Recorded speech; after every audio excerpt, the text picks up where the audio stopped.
I'm joined by BigManBakar's. It's been a bit of a break. How did World Cup fantasy go for you? Did you stick at it? Did it drive you insane? It did drive me insane, but yeah, it was meant to be a fun game anyway, so I did stick at it. And it's just one of those things where I was in it for a bit of fun. Now, this is where the serious big business begins. We're back in it, double game week season, lots to discuss, and Yeah. yeah, I'm really looking forward to sort of coming back to FPL with a fresh frame of mind. Um, Lots to discuss. Where do we start? Yeah, so the plan for today is just to talk initially about trying to get people's heads back into FPL. Next week we're going to have three, four, five, maybe even different experts coming on, giving us their sort of Gameweek 17 draft for Boxing Day, Stephen's Day, wherever you are in the world, the 26th of December. Football's back. And it's one of those, I think, it's Christmas. It's weird for us trying to get back into football at this time of year. Everyone's very distracted with family. But when you're sitting down with family at the pub, at home, on the 26th of December, you're going to wish you your FPL team in order. So we're going to talk about all those considerations, and then next week you, along with other experts, will be doing your reveal on the channel. So Bakar, look, I suppose initial thoughts. Like, are there any really obvious things? So we're obviously going to talk about different teams to be thinking about targeting based off fixtures. There's double game weeks, as you mentioned. There might be notable omissions or injuries. There's in the last sort of 24, 48 hours, Luis Diaz is out, and there might be other players at the World Cup who picked up strains. Richarlison, I think, hurt himself. There's Yeah, different yeah. things to be considering. What's the first thing you think people need to be considering or need to be aware of? The first thing that people need to consider is the fact that we have double game weeks coming up. There are two teams doubling in 19, which is Fulham and Chelsea. Similarly, in 20, Spurs have a double and City have a double. And then in game week 23, City again have a double and Arsenal have a double. So the first thing that sort of strikes me straight away is that City are likely to have two doubles in game week 20 and game week 23.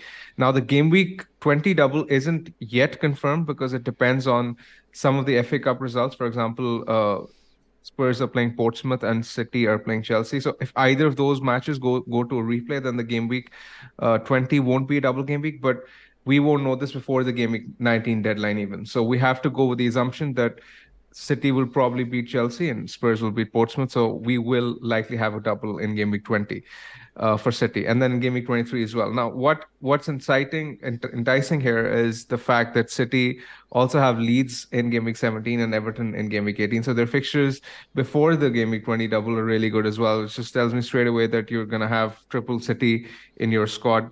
Cancelo, Haaland obviously Mm. was going to be there anyway, and Foden versus De Bruyne is going to be a bit of a debate, but I assume most people will go with Foden because he's cheaper, and because if you have Haaland, you probably won't look at captaining De Bruyne, and Foden allows you to have a much balanced squad elsewhere as well.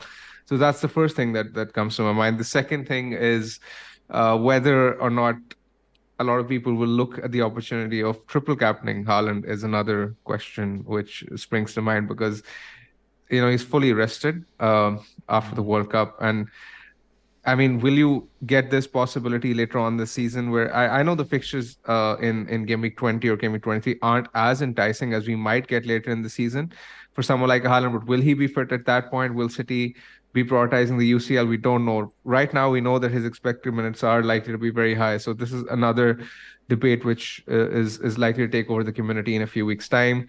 Similarly, Arsenal have a good set of fixtures before Game Week 23, and a lot of people I can see will be going with Arsenal assets as they were in good form initially as well. Other than that, there's Fulham, which is an interesting one because a lot of us had Alexander Mitrovic from Game Week 7, 8 onwards, and he turned out to be a bit of a troll. He was very disappointing for a lot of people who jumped on him. But I think he will be a popular third striker yet again because Fulham have a double in Game Week 19 where they're taking on Leicester and Chelsea. While Chelsea themselves have really not looked convincing under Potter, but I believe that a lot of people will go with Chelsea assets to begin with, simply because the fixtures that they have in Game Week 17, they have Bournemouth at home. In 18, they have Forest. In 19, they have a double against City and Fulham, then 20, Crystal Palace. So their fixtures are good before and after the double, which sort of makes me believe that despite the fact that they haven't really looked that good under Potter, people will look to buy a lot of their assets, especially Kepa is one who's cheap and nailed. Mason Mount has played all Premier League games under Potter so far. Again, a lot of our discussion in this video will revolve around whether, these players who have sort of progressed deeper in the World Cup will be allowed to train straight away. But apparently the news that we hear right now is that they will get like a few days of rest, but from next week onwards, they will be training, especially the ones with England. So that makes me believe that a lot of the main FPL options will be available come game week 17. Looking there, I've got the fixture ticker up here from 17 to 23 on Fantasy Football Hub here. Man City are top of that. Now, Man United are a team that I'd really like looking at them in terms of a defensive asset or two for the first few games, because I look at them and they've got Forest and they've got Wolves who don't score goals, and then they've got Bournemouth, and I know it goes to Man City and Arsenal after that, maybe gets a bit trickier. But I kind of like the idea of a United defensive asset. I don't know. You didn't mention United. What do you think of them? United and Newcastle both, actually. United and Newcastle both are teams who don't have a double game week, but they're teams which I have my eye on, especially because they did look very good before the break for the World Cup, and they have a lot of cheap options as well. There's the likes of Martial, Rashford. Even you speak about the defense, but the likes of Martial and Rashford look good. Now that Ronaldo's gone, I assume Martial will be first choice striker, at least to begin with, until he gets injured, which he usually does. But that's what the likely scenario over there is going to be. Wilson versus Almiron is going to be a very interesting debate. I think Trippier again will be very, very highly owned because Newcastle's fixtures are very, very good, and their assets are cheap as well. They've sort of proven themselves to be bargain this season. If you look at their fixtures, they're playing Leicester, Leeds, Fulham, Crystal Palace, West Ham in 5 of their opening 6 weeks, and it just makes me believe that Newcastle, you have to sort of build your core around the double game weekers and from a combination of, let's say, United and Newcastle. That's where the core of the squad should be.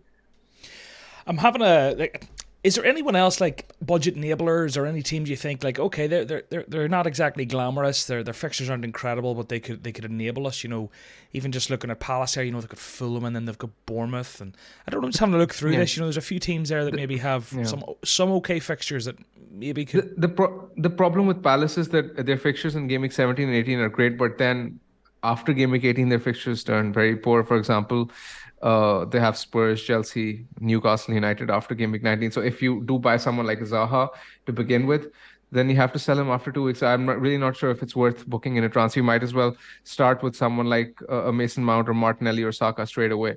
And similarly, I do think that that Arsenal will be very highly owned as well. I mean, Ben White is a budget enabler, as you speak about enablers. Ben White, Martinelli, a lot of people bought him at 6 million. He did a good job for a lot of us. So I assume he will be highly owned as well. Bukayo, even someone like a Bukayo Saka, he's in exactly that pricey. He will be popular. Game week 19 is actually interesting because in game week 19, you have to take into account the captaincy as well, because Haaland is playing away to Chelsea. And Chelsea have a double game week in that week, and so do Fulham. So I assume Mitrovic will be very popular as well because he will likely be the most highly captained player in game week 19 when Fulham are taking on Leicester and Chelsea. So someone like a Mitrovic, Andreas is the fifth mid if you have a 3-4-3 formation. So he could work as well. And we've looked at these fixtures enough. There's a lot going on here. Are there any players like that you've heard have injuries or doubts, maybe have ran deep in the World Cup, that you think people should just be avoiding? Because obviously next week we're going to do like, this is the draft, this is what we're building, this is the optimal players. But while people are tinkering over the weekend themselves and over the rest of the week, is there anyone that jumps out as injured or doubts that would be FPL favourites? Not necessarily. I mean, for example, you spoke about the United fixtures. I mean, if for example now that we know that Lisandro Martinez is going to be with Argentina until the final, will he really come back and start for United? That's a question mark in my head. Similarly, when you look at Chelsea, Kepa's been injured recently. So has been James. This is again something which I'm questioning, because after the restart, the congestion is crazy. Chelsea have like 3 games in 9 days. So the likes of Mount, will he play? I mean, he has played every game under Potter, but again, I question anyone under Potter given how much he likes to rotate. Reece James was another name who's expected to be fine, but again, Will he be thrown straight away? There's plenty of question marks regarding that as well. And other than that, I mean, considering the World Cup, I don't think any other name does sort of uh, stand out as being doubtful Yeah. to begin with. Phil Foden, I assume he will be fine because I mean England got knocked out and there's still plenty of time before the restart. He's a very enticing option at 8.5 million. So he's someone I have my eye on. I mean, I'm just thinking, like, who jumps out as injured? I mentioned Richarlison. I seen Luis Diaz was injured. Gabriel Jesus is a doubt who's highly Yeah, owned. yeah. Sorry to cut you off over there. Richarlison can actually have a knock-on effect on Kulusevski, who can get more minutes. So now that's something which is worth considering because Spurs have yes, they don't have a very favorable double, but they have a double in game week 20 nonetheless. And similarly, the fact that Diaz and Jota are now injured for Liverpool, that probably means that Salah and Nunez's minutes are more secure. Like, for example, Exactly. particularly Nunez, right? So someone like a Nunez does stand out, and I'm very confident that I will have him in my squad because his XG numbers are through the roof. And having not owned him this season at all, I'm really looking forward to owning him. Like, I'm looking there, and if we look at players that made it to the semis, and obviously we already know Argentina have went through, but there's Emi Martinez at Aston Villa, goalkeeper Lisandro Martinez, you mentioned, Christian Romero, Alexis McAllister, Julian Alvarez. Not a lot of really standout FPL options. In terms of Croatians, Kovacic, Perisic. Perisic has been a bit of an FPL guy this season. For France, with Hugo Lloris, Areola, Varane, Saliba, Kanate. Saliba and Lloris could go pretty deep there if they can overturn Morocco. Yeah. And there we've got Aguerd and Ziyech. They're all the Premier League players involved in the latter stages, and obviously there's the third and fourth place playoff. God knows how much rotation there'll be there, but ultimately returning home, needing a few days, Christmas, will they start? Likely not if they get Yeah. towards the final. So it leaves small weird opportunities open. Like, I don't know, this is me off the top of my head and probably terrible, Bakar, and you'll laugh at me, but like, who's Spurs backup goalkeeper? Forster or something? Yeah. Maybe for that game week 17 fixture against Brentford, Lloris won't play, and if you're having to pick up a second goalkeeper anyway, that could be the guy who you pick because you might get a game week out of him. Or there's opportunities that basically come from these guys running deep, is what I'm saying. But More that's than not at the forefront of our minds. more than the players who've progressed deeper in the tournament themselves, it's the injuries which I have my eye on. For example, Gabriel Jesus. I mean, who will Arsenal striker be? Will it be Nketiah? That's something which is likely to be taken into consideration because the injury is likely to be serious. I mean, Arsenal, the journalists are reporting that it could be 2 to 3 months. So in that case, someone like Nketiah could perhaps become an option in the season. That's something which is worth monitoring. Absolutely. Is there anything else that comes to your mind? There's so many options though. I mean, for example, there's this debate that you can actually debate Salah versus De Bruyne.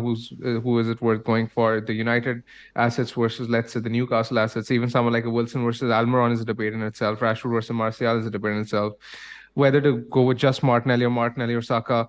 Um, whether to go with the United defense or Arsenal defense. I do think there will be plenty of variety in the squads, and I like the fact that there will be plenty of options to consider by this time next week when we're actually really sort of putting our heads into assembling our wildcard squads. Well, Well, it's not exactly a wildcard, but it's technically a wildcard. Well, to help settle all these debates, I want to remind people that Fantasy Football Hub exists. That's who we are. Subscribe here. You can get 30% off a full membership. I like the mug, Bakar. That's a nice little... You brought that in on time. So we've got Fantasy Football Hub, 30% off, and there's a 12-day free trial for the 12 days of Christmas, and that's running for a couple of weeks. So if you want to give anything a crack, you have a free trial there with a link in the bio. Bakar, is there anything else that jumps out at you as like pertinent information while people go away and they start thinking and building their first teams? Not yet. I think we've addressed most of the dilemmas, and I think what people need to take into account is just the fixtures, the double game weeks that are coming up, their chip strategies, and which players are likely to be available by this time next week. Well, this time next week and even earlier in the week next week, post-World Cup final, we will be doing lots of team reveals from experts of who they're picking for their Game Week 17 team. Chips, if they're using any, what they're planning. You mentioned the triple captain there, Bakar. So we'll talk about all that next week, including your team. People can find me at John Nellis. They can find you at BigManBakar. Thanks for coming on, Bakar. We'll see you soon. Pleasure. Thank you. Bye-bye.